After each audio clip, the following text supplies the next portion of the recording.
of the 1040 window here in America, right?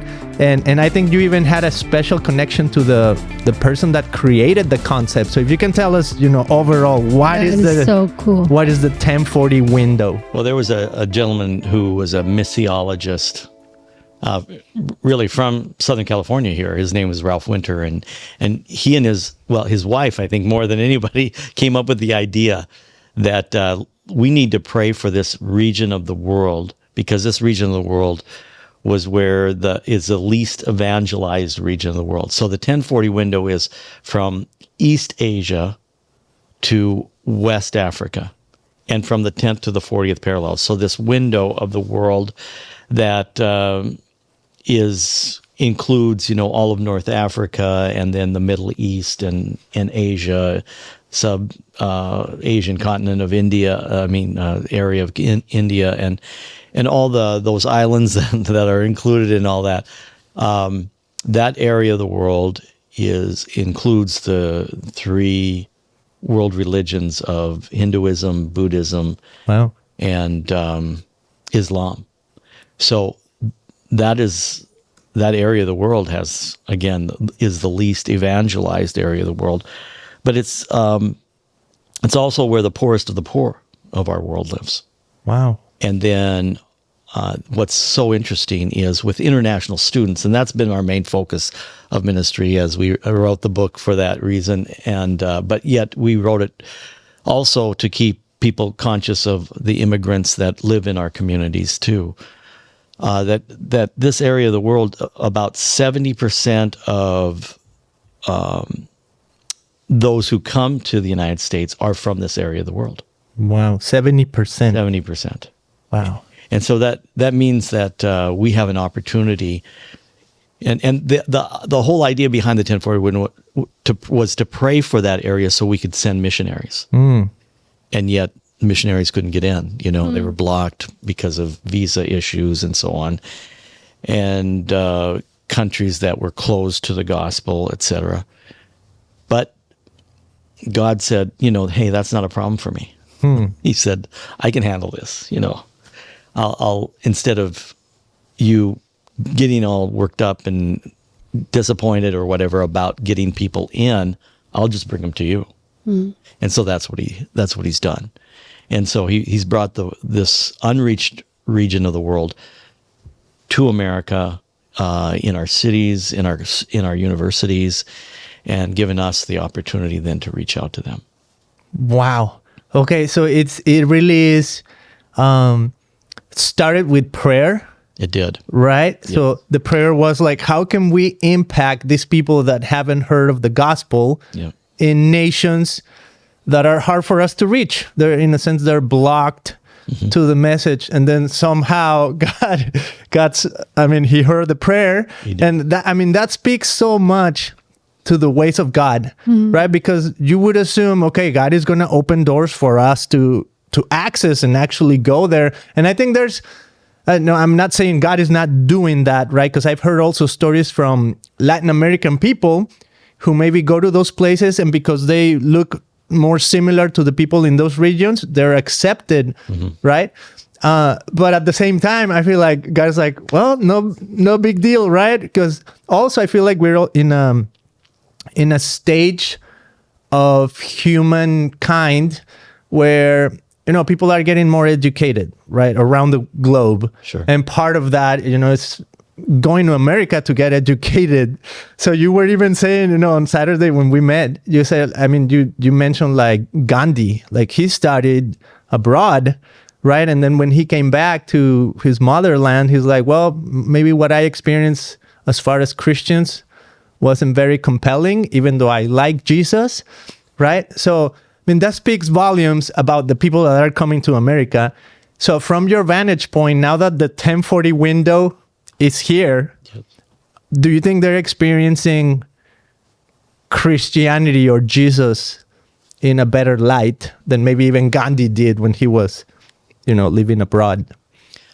I would like to say yes, but I'm not so sure it's happening. I do know the statistics are approximately 75% of international students never enter an American home. And so they're so like 25% only get into homes. And if you've ever been on a missions trip or been to any other country outside of North America, when you go to visit those countries, you get invited to a home.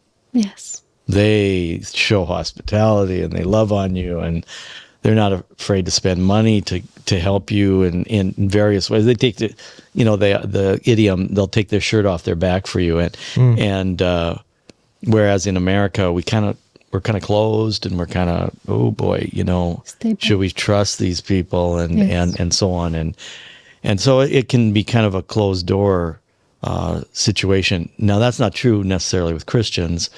I mean, it can be too with Christians, but our North American culture is more of a, this is my space. Why you think that happens? I think it just has developed over the years of the American individualism. And we have kind of our space, and we have our yard, we have the fence up in our yards, and so there's kind of a culture that we've developed in that sense, that we're kind of closed off to other, even our neighbors. Many people don't even know their neighbors' names. They live in a neighborhood for years and years, and they don't even know their neighbors' names. So it's one of those cultural things here that is not so great. So now that you mentioned that, I remember I've been living here for 18 years. Okay. And I lived before in Santa Ana. And I remember I went knock door by door. Hi, I'm your neighbor. And then when I, selling flowers, remember your mom used to do beautiful arrangements. And after that, I, no, keep it. I will come later and you can pay me later. Don't worry. And I remember some Asians, they grabbed the flowers and I went to ask for, pay me. They never opened the door again. Nobody invited me to pass in their house. Just I feel in their 20 homes, just one house allowed me to come in, and he started. Oh, I think he was Christian too. Yeah, and he started. No, my wife. Cheating on me and tell me all the story, and I pray for him I'm so sorry. Yes. And then we moved to Costa Mesa, and I did the same thing. Somebody died on our complex, and I went and I knocked all the doors, and I told them we need to, but we're gonna open the door, the home, and we're all gonna come and pray. Oh, but I'm not a Christian. Who cares? We're all gonna pray tonight. You're gonna be tonight. I'm such a Latina. And then we moved to a mobile home place, and I did the same thing. During COVID, I was dropping off boxes of food, and we're like, no, we don't need that. I don't care. It's food. You can use it. It's fresh vegetables, and try to make friends too. And took me years and years and years of gain the trust, to just, at least they say hi to me and good morning before, Wow. Yeah. That's interesting. Yes. So funny. So 1040 window, they're now here. They're experimenting somewhat of a culture shock, just as Millie mentioned, right? Even us coming from Mexico. Sure. Because, we tend to be, and I guess that's what you're saying, right? That people from the 1040 window, they're very community oriented. So what you're saying is America has almost developed an individualism that's so innate in the American mind that maybe, do you think it's hard for Americans to recognize should I welcome people? Are they even thinking about those things? When they see the stranger, do they think, should I make food for them? I don't know, what's helpful maybe to break those barriers as you see people from the 1040 window, and especially if you're a Christian, right? If you're a believer, but maybe you have just inherited this individualistic mindset and you don't even know where to start, right? So what would be a good first step? Well, I like I said in my seminar the other day, we look at the people as Christians. We look at those who have come from all over the world from this 1040 window, and they're the mission field that we wanted to go to, that God brought to us. And so in that concept of understanding what he has done, we realize that now the mission field is in my neighborhood. And as a believer in Christ, I need to say, okay, how am I going to be influenced by this? What is my response to this? And we can take a fortress mentality and say, wait a minute, I'm going to build my little fortress here, not let anybody in. Or I can take the mindset of Jesus, who was willing to, it says when he went to Samaria, he wanted to go back to Galilee from Jerusalem. And so to go to Galilee, the straight way to go through is through Samaria. But most people in that day, the Jewish people, they'd go around, go past the Jordan River and go around to the Decapolis and then back into Samaria. Yes. Back into Galilee. And Jesus, it says in John chapter 4 that he had to go through Samaria. And when he did, in John chapter 4, he encountered a woman at a well. And at this woman at the well was a Samaritan woman. And she was like this rejected gal, been married 5 times, and was living with another man. And Jesus knew this, he encountered her with love. And when he encountered her, I mean, that was like breaking all the norms. So all the traditional cultural norms, he was breaking those down like we should be doing here. And he said, Good. He said, let's, he asked his disciples, he says, this is something that I had to do. They said, well, we're going to go get some bread and you're hungry and we're all hungry. So let's go get some bread. And he says, I have bread to eat that is not of this earth. And he had to, what he was doing was he was feeding this woman the truth. And she learned that he was the Messiah. And that when she realized he was the Messiah, she was overwhelmed. And he said, she says, I've got water for you to drink. And he says, that's not living water.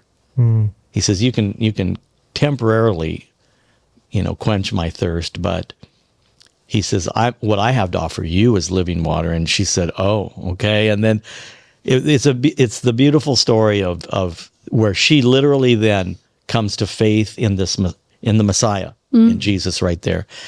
And she says, well, what do I have to do? But I got to go back home and tell everybody about you. Let me tell you about a man who knows about me. And so she went back home, and the whole village